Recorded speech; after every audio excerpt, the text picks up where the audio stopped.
Well, class, this wraps up week 3. I appreciate the activity in the discussion forums and hope you had time to access some of the articles and websites I posted for you in some of my responses. I'm amazed at some of your real work experiences and the comments regarding the healthcare consumer literacy levels and educational considerations.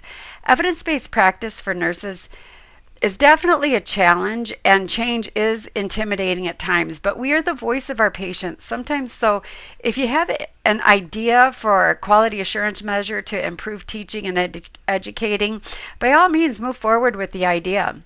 I will look over your website critique assignments and your discussion forum posts and be posting those grades in the next few days.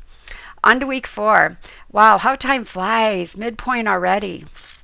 This week we focus on chapter 13 and 14 in the text, and you will also find some articles and information in the modules as well as regarding HIPAA and social media. The lecture PowerPoints are included for those who like a visual in the assigned readings week 4 tab. The discussion this week will pertain to an online support group for a disease of your choice. You will summarize what the site offers and discuss how this may or may not be beneficial to a specific patient population. Keep in mind the website critique guidelines from last week. This will help you. Discuss whether or not you find this to be a useful group or not a useful group. What are some pros, some cons of your patient's participation in this online support group? And be sure to reply to 2 peers by Sunday at 10 p.m. The promise of the internet in healthcare requires all healthcare records be integrated. Issues include privacy and the development of a national network of healthcare records, which is understandable.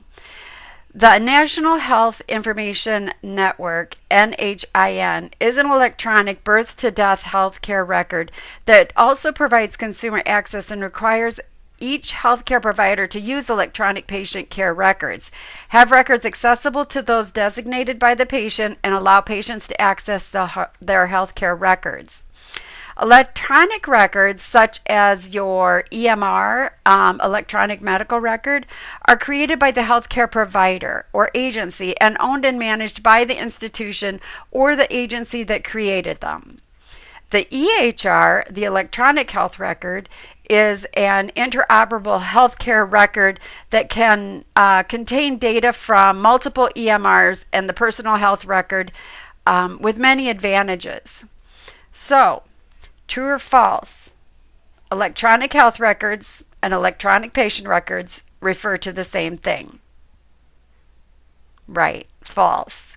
Although some may consider these terms to be the same, electronic patient records are created by the healthcare agency or provider and owned by that entity.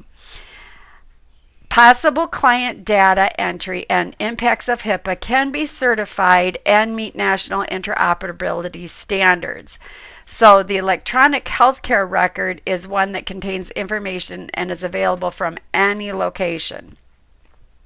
Personal healthcare records have benefits of enhanced collaborative care, though. Better management of one's disease treatment, more personalized, higher quality of care, and improved communication. Barriers include provider reluctance and responsibility, need for unique patient identifiers, data security, lack of data standardization and presentation, required change in patient thinking to that of healthcare consumer with responsibility for active participation, and of course financing. This seems to be a major issue when we start discussing and looking at our 30-day readmissions and compliance of care. Did we educate them fully? Did they understand what we were saying? Have they accessed things online that maybe aren't accurate and contradicting? Are they getting false information? Okay, true or false? There are 5 main formats for personal health care records. False. Currently, there are only 3 formats for the personal health care records: software applications, web-based, and hybrid. Those you'll find defined in your textbook, and I highly recommend you kind of go through those. Now, smart cards are created by providers for patients to use. They are like a credit card with an embedded computer chip, which require password and PIN. The biggest concern with those, though, is security, but they are designed to ensure adherence to HIPAA and can be programmed to be locked in case they are lost. The goal is to empower the consumer by addressing consumer informatics, a subspecialty of healthcare informatics with a goal to enhance consumer decision-making processes and healthcare outcomes via the use of electronic information and communication. We want to focus on the consumer as the end user and part of the movement to empower healthcare consumers. Provision of enough information for informed decision making may improve healthcare by providing the consumers with data such as cost and quality of healthcare services, information for diagnosis and referrals if necessary. It's going to be kind of interesting with the election that just passed to see where our healthcare is going to be moving and if that would affect anything for future. Question. True or false? Consumer informatics is a subspecialty under healthcare informatics. True. Healthcare informatics is the umbrella term under which consumer informatics is a subspecialty. Using the internet for information for client teaching to find and evaluate web-based information of trusted sites is a trend in nursing and in healthcare. Clients are already coming to us with health information from the web. One of the major issues we are witnessing, though, is what we call cyberchondriacs. People who search for health information on the web, not obsessive, but about an illness. And internet pharmacies. Those are two main issues that we're seeing.